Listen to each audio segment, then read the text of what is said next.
মালিককে দিয়ে দুবেলা হ্যান্ডেল মারাচ্ছিস, তো নরকেও স্থান হবে না কালীপদ।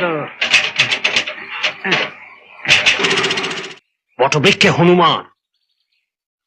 তোমার ছেলে? হ্যাঁ, ইডিয়েট। তো আজকাল সবাই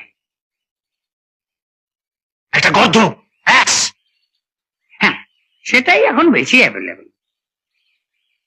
রসিকতা হচ্ছে, নিজের ছেলে তো ডিস্টিংশন নিয়ে পাশ করে গেল, ফোন করে দিলাম সঙ্গে সঙ্গে ব্যাংকে বড় চাকরি হয়ে গেল। আর আমার এই বাবা জীবনটি 3-3টে বছর ধরে মেডিকেলটা পাশ করতে পারছে না, এবারে ফেল। ও বড় লোকের ছেলেদের একটু টাইম লাগে। টাইম লাগে সে আমি জানি, তাই বলে 3-3টে বছর ভেবেছে কেউ সাপের 5 পা দেখেছে? রাজু, মাথা গরম করিস নে, তাতে হিতে বিপরীত হবে। তোর বকাবকিতে টুকে পাস করবে, তারপর ডাক্তার হয়ে লোককে ভুল ওষুধ দেবে, কোমরে দড়ি পড়বে। তার চাইতে বাবা ব্যবসাদারের ছেলে ব্যবসা করুক, অফিসে বসা।